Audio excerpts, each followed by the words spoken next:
Good afternoon, Jenny. Good afternoon, ma'am. Okay, Jenny, can you tell me about yourself?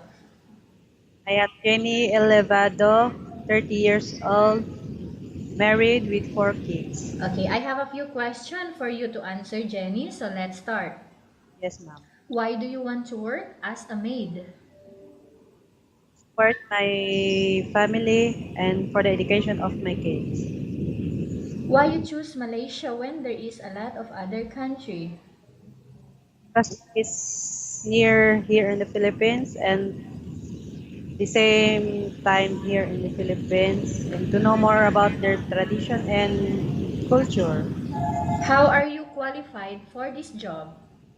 I'm qualified for this job because I am hardworking and honest, ma'am. May I know what your educational level is? I finished my vocational course midwifery, ma'am. What was your recent working experience? And house, You mean you are a housewife? yes, Have you worked abroad before? no, ma'am, Do you have experience of taking care of baby? yes, ma'am. And whose baby are you taking care of? My own kids, ma'am. Okay. How about elderly? My grandfather, ma'am. Your grandfather. Okay. Do you have any other special skills? Uh, cleaning, cleaning and babysitting. Are you willing to learn new skills? Yes, ma'am. Are you willing to work with a family where the mother-in-law or any relatives stay together? Yes, ma'am. Currently, are you still working now? No, ma'am.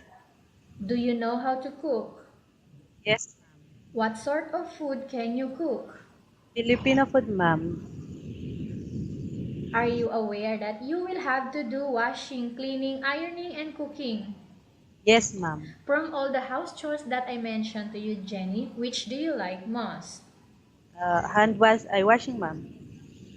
If ever you were selected to work in Malaysia, who will take care of your kids? My husband and my mother. You are not allowed to use handphone during working hours. Yes, You are only allowed to use handphone after you finish all the works and when going to bed. yes, ma'am.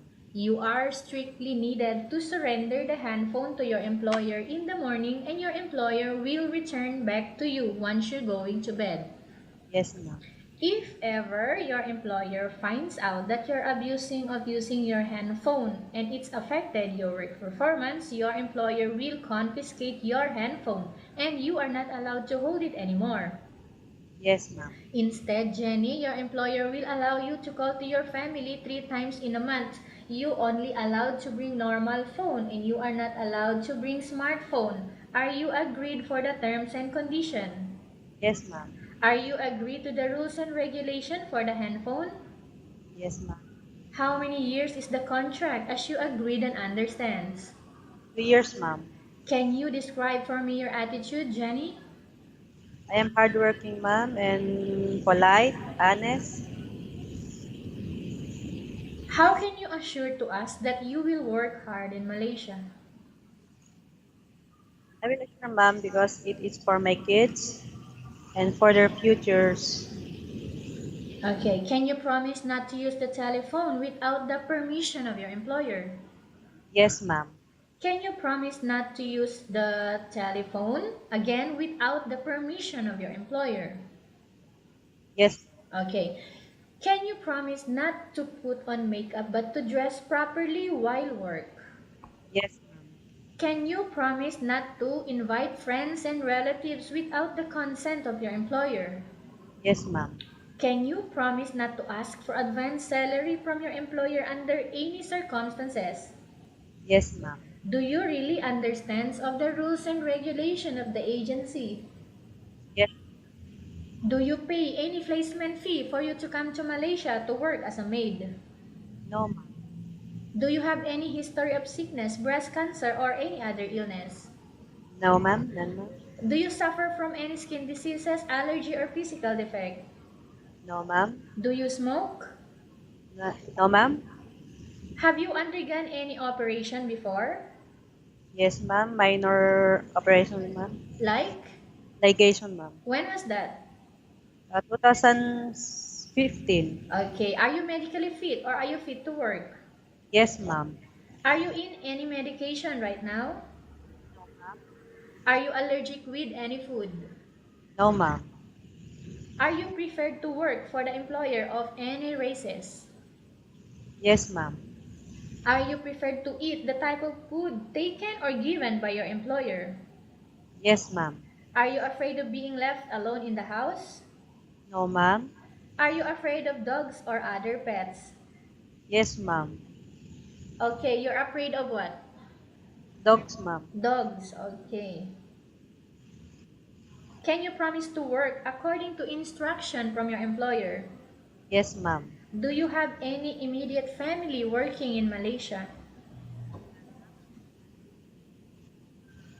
Do you have relative friends working in Malaysia? None? No, ma'am. None? Okay. Okay, Jenny, we have finished our question section. Let's go to case study. I have a case study for you, Jenny, and I want you to answer me truthfully. Yes, ma'am. Upon arrival in Malaysia within 6 months only, if ever any of your family members passed away, Jenny, what will you do? I will finish my contract, ma'am. Okay, what will happen to the family members passed away in the Philippines? I will call them, ma'am. And then,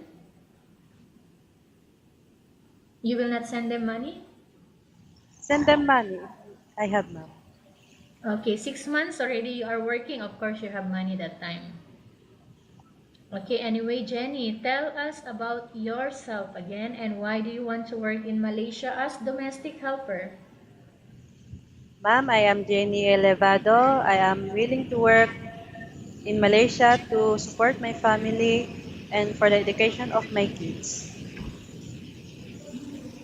Okay, Jenny, what do you want to tell to your employer who are watching your video right now? Ma'am, please select me to be your helper. I am hardworking and I am interested to work for my kids and for their education. Okay, thank you very much, Jenny. We will update to your agency if there is any selection made by the employer. Yes, ma'am.